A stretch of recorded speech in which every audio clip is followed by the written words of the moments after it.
Good morning, everybody. You hear the sounds of the woods this morning? Back to my favorite place ever. And I have a beautiful leaf because all the leaves are falling. Let's have a weekly Mounjaro update.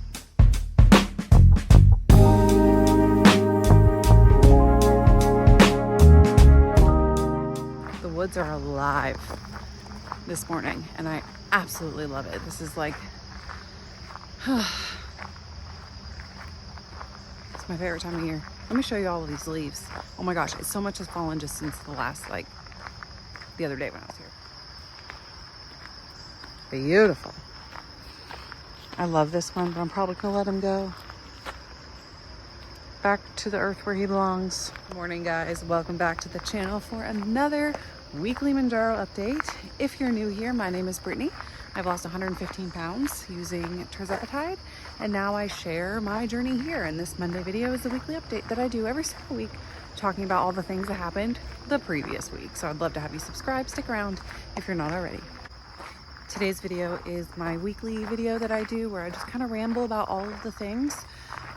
Whereas my other videos throughout the week are typically more like set on topic or whatever. So I like to just have a day where I just chat with you guys, and usually that happens in the woods because it's my favorite thing to do ever. So this week I do have a few things that I want to touch on, a few things that have happened, a few things that I've seen, stuff like that, and a really feel-good story about my doctor as well. So without further ado, let's just go ahead and jump into it. So this past week I actually gained weight, and I was telling Melissa from Chasing Sunshine about it. I called her, who, by the way, currently as we speak, is having her ankle surgery done. So if you guys could all shoot up a thought, prayer, whatever into the universe for her, I'm sure she would greatly appreciate it, because I know that she was really nervous about that. But I was texting her. I was like, girl, I had an increase in my weight this week, and I have not had a gain in a very long time. So it was like a 2.5 pound gain. And again, like, that's not typically normal for me. Now I did have my birthday last Monday, as you guys know, and so I ate some food that I don't typically eat. We had like seafood, well, not seafood, chicken tenders from a seafood place on my birthday with like hush puppies and everything, and I ate a slice of my cake, whatever, which I 100% do not regret doing, but I did end up gaining like 2.5 pounds on my check-in or my weigh-in on Thursday. Today is Monday as I'm filming this, and it's gone. So I weighed myself this morning again just so I could have like a more accurate, and it was gone. So the reason I even bring that up is because I like sharing real life, right? Like sometimes you have these short spurt increases, and sometimes people like that, like they like to figure out what pattern their body's going to follow, and so they will weigh themselves quite often in order to establish like their body's patterns, different times of the month when their body might hold more water. For women, we all know what time of the month that is, that sort of thing. So I don't think it's bad to weigh yourself often, but for me personally, it's never been a good idea. But I did weigh twice this week just so I could have an accurate depiction. But yeah, that's real life. Sometimes you have a couple pound gain and then it goes right away. I feel like this tree moved. Look at this. Look at that. Y'all see that curve in that tree? I don't feel like it was like that before. It probably totally was. I doubt a tree just like morphed over the weekend. But anyway. So yeah, real life. I gain a couple pounds here and there as well, just like all of you guys do. But Chris actually weighed himself this week again because we're trying to track if him stopping the GLP-1 is going to cause him to gain weight, if he's going to stay the same, all of those things. And he actually did stay the exact same this week. He did say though, so it's been like 6 weeks now since he's taken a injection, and he did bring up the fact when we were talking about it this past weekend that he feels a lot more food noise all of a sudden, and he does not like it. So he's toying with the idea of like micro dosing, taking a tiny little bit, and we'll see. If he kind of brought it up and then he didn't talk about it again. So I don't know if he's going to decide if he wants to do it or not. Oh my gosh, look at this. Now there's somebody coming behind me. I'll see you at the gazebo. Okay, so I walked, I don't know, 5 or 6 laps around so far. But I'm really just enjoying being here today and like sitting in the sounds of nature, you know? I feel like it's so healing. So there were a couple things that I wanted to talk about today. The first one being the video that I made on Friday. So when I made that video, I had it in my mind, like every intention of accepting that I was probably going to get a lot of backlash on that video.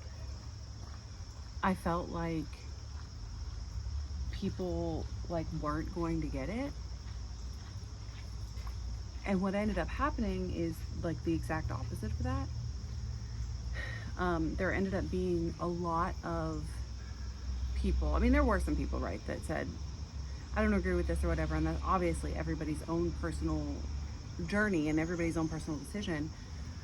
But more overwhelmingly, the consensus was, I totally agree with this. I wish I was at a spot where I could practice this, whatever. And if you don't know what I'm talking about, I posted a video on Friday. It's the last video I posted before this one, where we talked about how GLP-1s, in my mind, of course, I'm not a doctor, but how GLP-1s are a tool that can help you like step outside of diet culture, step outside of that box. And what I mean when I say that, obviously, is the restriction, like the super restriction, and counting everything that goes in your body and counting every step you ever take and all of that, instead of naturally trusting yourself to choose the right thing. So I'm obviously not saying like eat whatever you want, balls to the wall, do whatever, right? That's not what I was saying, and I think most of you got it. But what I was saying is that GLP-1s provide a way for you to figure out what your body needs intuitively. Because ultimately I do 100% believe that that is what sort of just naturally happens if you allow it to happen. I think a lot of us, or I know a lot of us just from having conversations with you guys, have the thought that we have to stay inside this box and the GLP-1 helps you do that, when in fact, if we're talking total wellness and longevity of life and sustainability, what you need to do is figure out how to separate the GLP-1 from diet culture. And a lot of you guys seem to be on board with that, but in a way that was like, I wish I could be that way. How do I do this? Whatever. So, you know, I've just been having some thoughts all weekend about that. And I think that I could start to venture a little bit more on like total wellness on a GLP-1 and how that has happened for me and how has it evolved. So I would love to know your thoughts on that. If you think that's something you would be interested in, I think that's definitely something that I could start to incorporate into the channel, even like kind of a video on, hey, what this looks like for me, and then maybe one on, hey, how this happened for me, like how this evolution happened and how long it took and all of that, because I think a lot of people are interested in that. So let me know in the comments if that is something you would be interested in hearing about. You know, there seems to be, when I was talking to Adrienne Gledhill, which I did an interview with her, a lot of you liked that interview. She does some coaching, and we were talking about how a lot of the time it starts out super strict, everybody's counting. I myself was that way. And then as time goes on, you start to see, and she's seen this in a lot of her clients, this like natural shift towards more intuitive eating, more overall wellness and stuff. So yeah, let me know if you'd be interested in my timeline on that, how that happened, how it looks for me. Because I think that that's another part of GLP-1 that like everybody talks about the weight loss, right? But I think that there's a lot of us that are getting to the point where it's more than that, like so much more than that. And yes, in the beginning, it's all fun and games, you're losing a ton of weight, but it truly transforms everything about your life. I did an interview last week with Chris and Lorraine from The Downsize. That'll be up, I think he said on Thursday on his channel, on their channel. And we were talking about this. You know, Chris and I were talking about what the evolution of GLP-1s will be, and both of us kind of have this agreement that it will transform everything about life, about how we treat ourselves, about how we treat others, how we show up in life, how culturally life looks, everything in the next, 20, 30 years. And that is something that I think is like on the horizon of being realized. So let me know your thoughts on that. If you didn't watch that video, please go check it out. It was more of like a ramble, but I needed to get it off my chest apparently. So something else that I wanted to talk about was an experience that I had with my doctor on Friday, and it does not relate to me specifically or GLP-1. So if you don't want this part, maybe skip ahead a little bit, but it is something that I think was really transformative in my daughter's life. I'm not even turning it off when people are walking by today. They're just gonna hear me talk. So my son and my daughter, my two oldest, had their well child visits on Friday, and I took them for it. And Chris was actually with me because he had off that day. And my daughter, my middle child, she got more of like my body type, and so she's questioned a few times if she's, quote unquote fat or whatever, our kid's gonna start saying things, whatever. And so we're sitting in the doctor's office, and he has already seen my son, and he's seeing her now, and he says,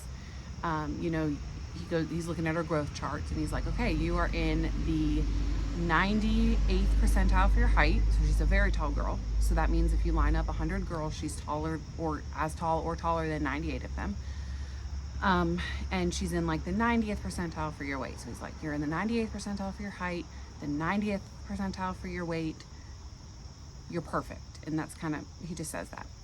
And, he kind of glances at her, and she makes this face like she doesn't believe him, like she thinks she's fat. And he got, like, he was on a stool, like a rolly stool or whatever, and he wheeled closer to her, and I didn't say a word, like I'm just sitting there, but he picked up on this, which again is something so special and a connection that you really need to have with your provider, because it all starts like with that connection, I think. So and this is my doctor as well, he sees us all. He wheels closer to her on his little stool, and he gets like right close to her face, makes eye contact with her, and tilts her chin up. And he said, did you hear what I said? I said, you're perfect. And she got this look on her face like she really believed what he was saying. Like, and the fact that he like not only picked up on that and what was happening and what she was feeling, but also like took the time to address it, I think was and will be a very transformative moment in her life. Because when I was a kid, I had a different doctor, and he wasn't like, you're fat, but he didn't take the time to make us understand health and what health really meant. Like, it was a weight, a height, this is what you weigh, this is probably what you should weigh according to my chart, so maybe don't weigh this much, Whereas this doctor was like, no, look, you followed your chart perfectly your whole life since you've been born. You're not having these crazy spikes. Your growth is perfect. And really made her understand it from a more like health standpoint, and not necessarily a what your number on the scale is standpoint. And I was just, I've been so grateful to have him my whole journey, but having chosen him for my children and seeing how that is translating I can't even tell you how much I appreciate him in my life as a provider, as a confidant, as a therapist for me, basically. But it's just been so amazing. And I've seen a change in her just this weekend. Like, it's just like she really believes what he said. And I'm really thankful for that. And I wanted to share that story because if you don't have a doctor that is like that for you, for your children, if you don't have a doctor that is looking at your whole package and doing what he can to improve your total wellness, so like your mental health, your physical health, all of that, I don't know, you should vibe with your doctor. You should vibe. And I'm just so appreciative of him and all that he has done. And there's a reason why you can't get an appointment with him for like a year. I tried to schedule a sick visit with him a couple weeks ago when I was having that virus, and it was like, you can come in January, and I'm like, for a sick visit. And I was like, okay, maybe I can't do that, but if something was wrong, I'd be by then. So I ended up seeing a different provider in the same practice, which is fine. But there's a reason why he's so booked out. It's because he's literally perfect. And I just am so thankful for him, for me, and for my children. And so I wanted to share that story with you guys. So going forward, this week especially, what are my goals? I want to know what your goals are, so drop them in the comments. But what are my goals this week? I am trying to focus, as I've had this shift and I've been talking to you guys about, on wellness. So that means listening, truly listening to my body and what it needs each day.